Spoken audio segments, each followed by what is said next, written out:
Bonjour à tous et bienvenue, vous regardez 6 minutes chrono, le rendez-vous quotidien de la rédaction de Lyon Capitale. Et aujourd'hui on accueille Laurent Legendre, bonjour. Bonjour. Alors vous êtes élu Villeurbanais, conseiller métropolitain de la France Insoumise.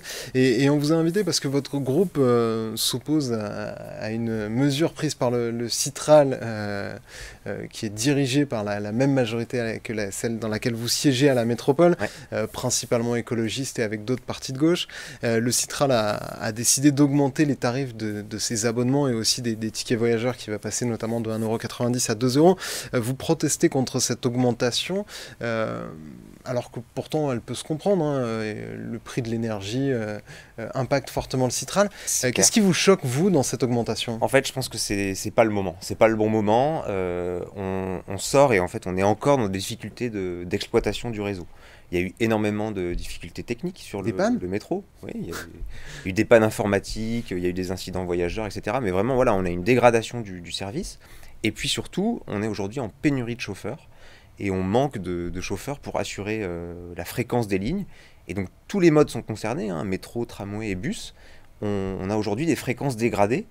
Donc ça nous paraît en fait un mauvais signal pour inciter les gens à prendre les transports en commun que d'augmenter les tarifs alors qu'on est sur une offre de service un peu amoindrie. Donc on pourrait attendre un peu, sans doute courant 2023 ou même 2024, et différer cette hausse, parce qu'aujourd'hui, les ménages n'en peuvent plus. Voilà, les salaires ne suivent pas l'inflation. Donc certes, l'augmentation est plus faible que l'inflation, mais on a quand même des... Oui, puisqu'on a un maximum de 5%. Complètement, mais on a 5% sur l'abonnement, on a quasiment 10% sur l'abonnement des 4-10 ans. Donc il y a quand même des hausses très fortes sur certains tarifs. Et les salaires ne suivent pas.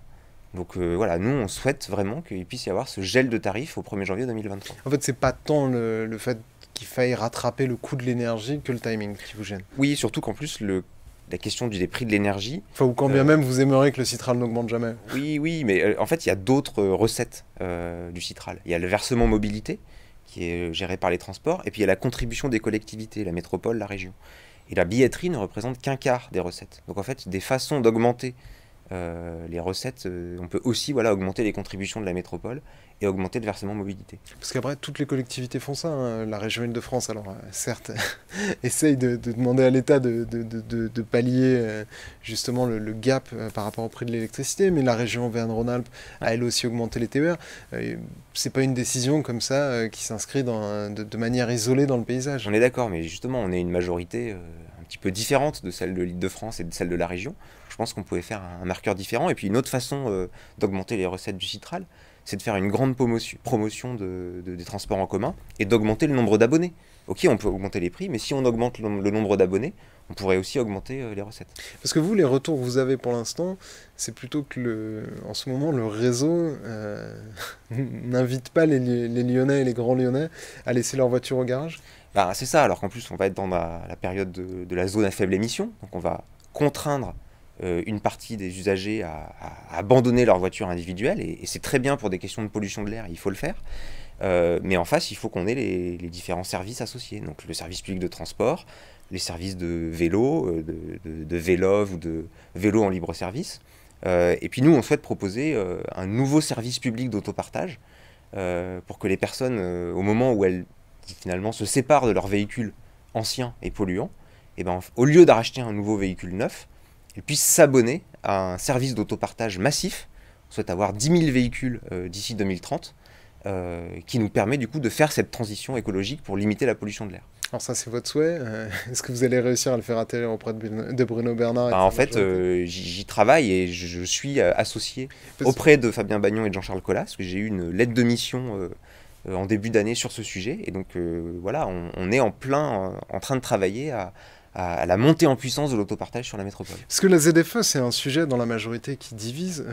Elle est portée principalement par les écologistes et les autres partis de gauche qui essayent de tempérer ou en tout cas de ralentir un peu le rythme. En fait, vous, c'est quoi votre problème?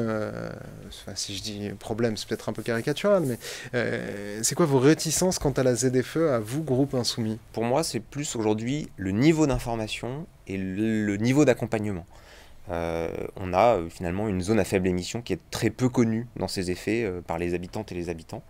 Et on ne peut toujours pas écrire nominativement aux habitants pour les prévenir de la ZFE. Ça, c'est une responsabilité de l'État qui ne nous donne pas accès aux fichiers et on ne peut pas avertir les habitants. Donc, en disant, par exemple, vous serez concerné dans 2 ans par la ZFE, vous devrez changer. Donc ça, si déjà on arrivait à avoir ce niveau d'information, ce serait vraiment excellent. Et puis ensuite, un niveau d'accompagnement où vraiment on propose aux personnes, avec un chèque mobilité, de faire cette transition, soit vraiment de garder un véhicule moins polluant s'ils n'ont pas de choix, mais sinon de s'abonner à un service d'autopartage, de s'abonner au TCL, de basculer sur le vélo ou sur le vélo électrique, parce que pour beaucoup d'usagers, il y a des alternatives, c'est possible, on peut avoir des alternatives. Parce qu'après, les aides, on ne connaît pas encore le montant, mais proposer ou que va proposer la métropole pour acheter par exemple une voiture électrique, est-ce qu'elles vous paraissent suffisantes? Sachant qu'on sait que c'est principalement les ménages les plus pauvres de la métropole qui vont avoir en priorité à changer de voiture en 2025. Alors, si on les connaît déjà, ces aides, en tout cas pour les critères 5, c'est 2 000 € pour les ménages les plus pauvres. C'est sûr que c'est insuffisant, mais c'est vrai que cumulé aux aides de l'État et à la surprime ZFE du coup de l'État, on peut arriver jusqu'à 7 000, 8 000 € d'aide pour un véhicule. Donc avec ça, on n'achète pas un véhicule électrique. 30-35 000 €. On achète plutôt un véhicule essence, éventuellement d'occasion, qui est critère 1 et qui peut circuler dans la ZFE. Merci beaucoup Laurent Legendre d'avoir répondu à notre invitation, à nos questions. Moi je vous retrouve très bientôt pour une nouvelle édition de 6 minutes chrono. Au revoir.